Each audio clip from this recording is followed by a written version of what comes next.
Loquacious as usual, she said Saints won the end. And no, innit? When like Leeds lose or Wigan lose, it's like she fills up the whole character count of fuck you Wigan, fuck you Leeds. I think what she's trying to say is that we won and there wasn't much more to say. Really. Like the performance didn't warrant a great deal I want to know more. We weren't there to watch it. Yeah, Come on, Diane. You know you're our Saints correspondent. We need this. Well, we might have a new Saints correspondent because Dr. Phillips got in touch with us, didn't you, Robert? And he said, as a lifelong Saints fan, I can congratulate them on a hardy performance and another well-deserved win. Hashtag we're all Saints, aren't we? Hashtag staggering along not quite together but sort of the same way. And then he goes on to define lifespan as being equal to that of a butterfly. So thank you, Bob. That was good to read out.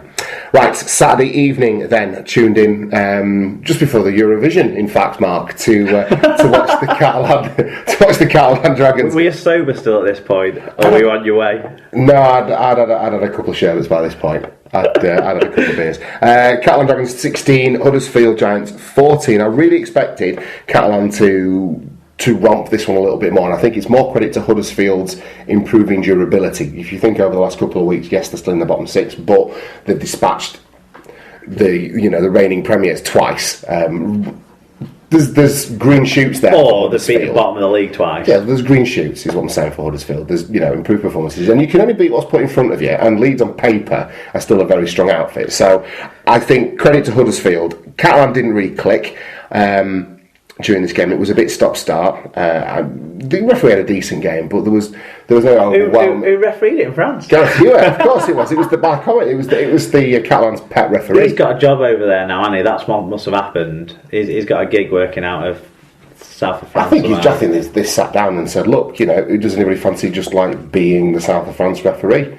I think what they do is they put you in a room with Thierry Alibert, and if you can tolerate being around the dozy fucker for more than 25 minutes, you're the Catalan referee. I think that's basically how it works now. But no, he had a reasonable game. It was all a bit sort of, I obviously didn't. It's a bit bitty. I obviously didn't see it, but was it a return to early season Huddersfield in that they can defend well as a unit, but when they can't get both parts of the game right, when they defend well, their attack is stunted? Yeah, I would say so. They did defend well.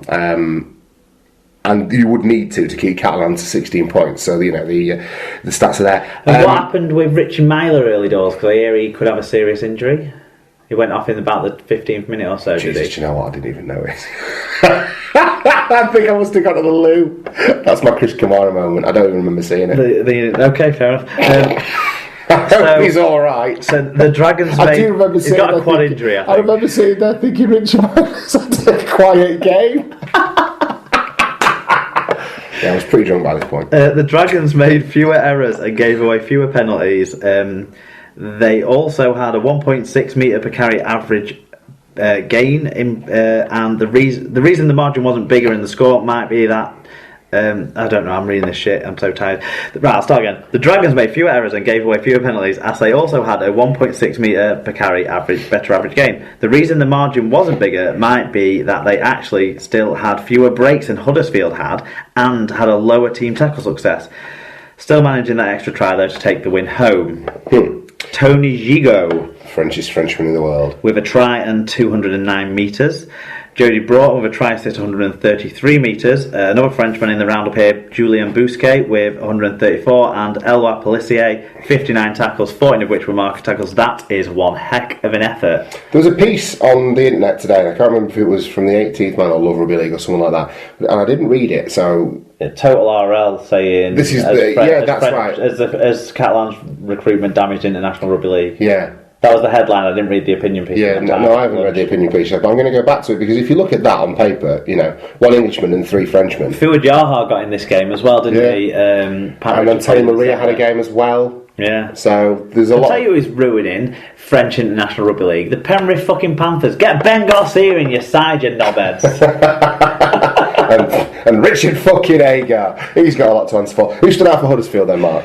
Jerry McGilvray had 151 metres, Leroy Cudjoe with 124 metres and 3 successful offloads, so that pairing keeps going. Mike Lawrence, he did a Danny out and he went both ways this week. He got 54 tackles, 10 of which were marker tackles, and 123 metres. Sam Rapira gets in there as well with 130 metres, 3 successful offloads, so I make that as many overseas signings. In fact, more. in the Huddersfield Stats Roundup than in the Catalans Roundup. Which is impressive.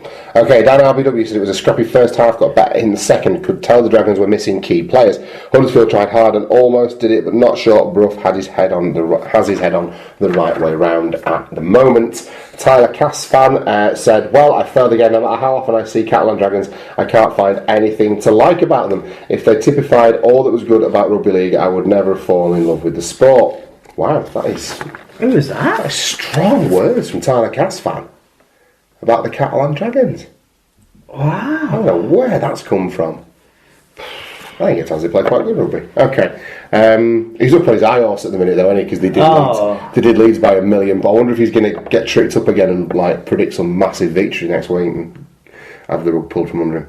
Anyway, Brian Davies said, a really tight game this one, not the flashiest of matches, but went right down to the wire. Great to see a couple of young French lads, Maria and Navarrete, get some game time under their belts in second row, as I recall. Navarrete, Huddersfield look like the best bet from the bottom three to get out of trouble. See, if Brian Davies agrees with you, I would tend to say that I'm making a fairly good point. There you go. Okay, Sunday afternoon then, Hull KR took on Wakefield over No, they didn't. Hull KR took on Widnes. Thank you. Over at the... That's both of us that can't read this week, Yeah, so now Scoots will definitely get confused again. Oh, Jesus. Okay, just to keep things up to speed, Scoots, this is Tom talking now. So it was a sombre day over at Hull KR, obviously, with the passing of Roger Millwood being commemorated. But Hull were able to get themselves a 24 points to 10 victory over this Widnes side that just keeps listing from defeat to defeat, Mark. Yeah, and I tipped him to come back in this one, but the emotion factor at Hull KR, coupled with what seems like a return to form of a couple of their sort of axis of players, Lunt and Kelly, actually having a game together and Kelly turning up and performing was remarkable for the Robins. I don't know where Widnes can go next. I mean, we talked about Leeds, but at least Leeds have got genuine top caliber players across the pitch, whereas Widnes have got a few really good players. And then the average players are looking average again rather than playing above themselves. Yeah, which is a shame to see because they were really enjoyable to watch earlier in the season, weren't they? Yes. So we'll see because I thought this might have been a springboard back. It's going to be interesting. I think next week we'll talk about that in a bit, but next week's a big game for Widnes now. I feel with the way they've slid. Are they down to 8th now? Yeah. No, 9th is Hull KR. Yeah. You've got Hull KR, Salford, Huddersfield, Leeds. That's 10 to 12. Yeah, but that's 9 to 12. So and Wigan are 5th now, aren't they? Yeah, Saints. Then it's Saints, Saints, Wakefield, Wigan. Cass. Wigan. No, it's Saints. Wigan. Saints. No, Wigan are 5th. Yeah, and Wigan. No, Saints 4th. Wigan.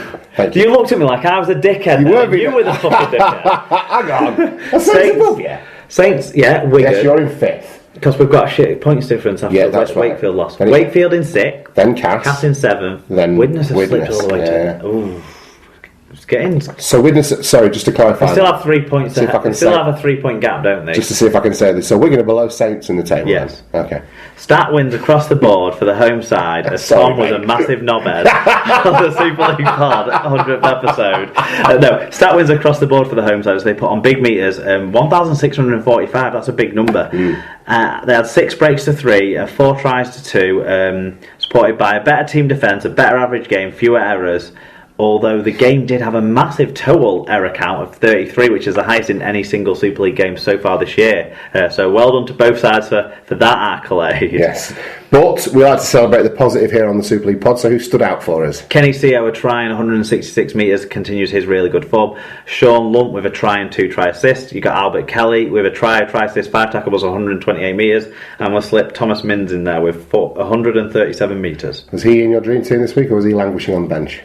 He was in it because one of the only thing that worked out for me for getting to change my team, I think, was that. Leaving him in? Yeah. Fantastic. Who stood out for Widnes then, Mark? Well, Hep Cahill with 47 tackles, 13 of which were marker tackles. Matt Whitley went all Houghton with 40 tackles.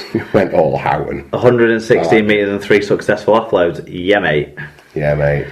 Chris Houston with 43 tackles and Ed Chamberlain with 162 metres as well round out the Widnes performers. Superb. Tim G Radio got in touch. He said, an emotional game with a well done Millwood tribute, but great to get another win. Glad we now have more players back to fitness. Shows how crucial it is to have Lunt fit, dropping in at loose forward for some of the game when needed to. Bring on the barcodes next week. Looking forward to... Have you seen the whole FC Magic kit, actually? No, I haven't. It's all black with a star. Oh, right. I saw they put some that you could choose from. Yeah. So it's Widnes are the ones that look more like a barcode next week. Yes. Okay. Final game of the weekend then, and perhaps the surprise result of the round. Although you could argue not. Wakefield with a 36 points to 28 victory over the league leaders Warrington. Warrington made Wakefield off to a great start in this one. Warrington started to make the comeback, whilst Wakefield were missing a few players for various offences. I think Wakefield had 11 players on the pitch at one point. Was there Warrington four had 12. winnings in this game? 3 for Wakefield and 1 for... I know there were at least 3 or 4. I know there were at least 3. Well, Wakefield Ben Jones Bishop went in the bin twice. Wakefield were down to 11 at one point. Yeah. I know that much. Ben Jones Bishop went in twice, and then there was a fight, weren't there? That saw... Was it Gidley and Kermond? Was it, off the top of my head? But yeah, Ben Jones Bishop went in twice. Does that mean he gets sent off if he gets been twice, man? No, it's not. It's not them rules.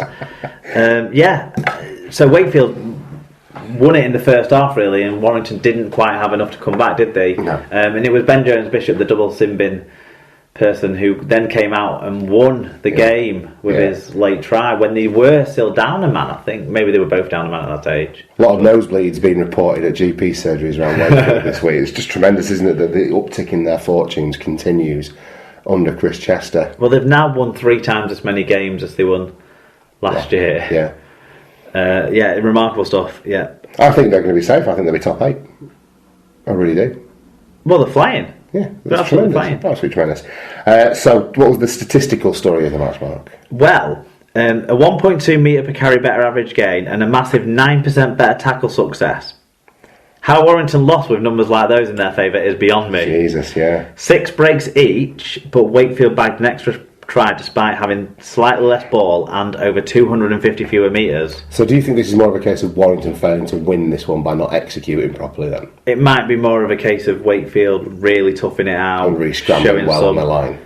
Dogged spirit that the Wakefield club in their brightest moments in Super League, that's probably been their best characteristic. Mm-hmm. And whilst they've been scoring loads of tries recently and stuff, it is that characteristic that Chris Chester's managed to bring back into the side that Brian Smith maybe had lost. Yeah.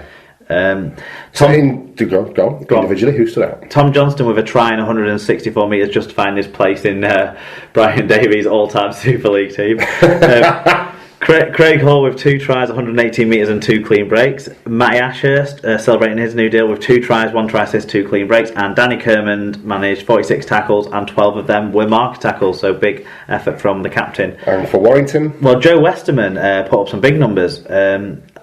2 tries, 11 tackle busts, 110 metres, 2 clean breaks. Matty Russell had a try and outdid Joe Westerman. He had 13 tackle busts, 139 metres. We're starting to see why there was such bad tackle success on the Wakefield side of things. Darrell Clark had a try, 7 tackle busts and 125 metres. And we'll throw in good old Chris Hill, a Super League pod staple in our 100th episode, 140 metres for him. Congratulations to Chris Hill. And Wire Joe got in touch. He said, after a shambles of a first half, a decent effort in the second took us close. Daz Clark had the game in his hands but somehow managed to bomb it. Credit to Wakey, they were clinical with their opportunities when they had them, but we handed the win to them with our lack of effort and intensity in the first 40. Tom Eckley 99 said, it could have been worse, like 62-0 worse. That's always, for me, if that's your last resort, is to point out that other teams have been beaten worse by the team that beat you. Says you've been fairly roundly beaten to me, but fair point, it could have been worse. Dan LBW, stunning score from Wakey. Best bit, in my opinion, was knowing that Wakey were down to 11 men, Wire to 12, but it was Wakey who scored in the final 10 minutes. Their fans must be elated. Carlos, who got in touch with us, Lyman needs to decide if he wants to be a rugby league player. It doesn't look like he's bothered at the moment. Fair enough. Sam K. Rowell. Lyman was close to the stats roundup, right. So he must have returned a few kicks with effort and endeavour, but obviously not good enough. Not doing well enough for the Warrington fans. He did get stood down into the Rochdale side for a while, didn't he? 2 weeks ago, yeah. Yeah, so I wonder if there's something afoot there. Sam Rowlett got in touch again for the second time this week. She said, Wakefield deserved the win, better team.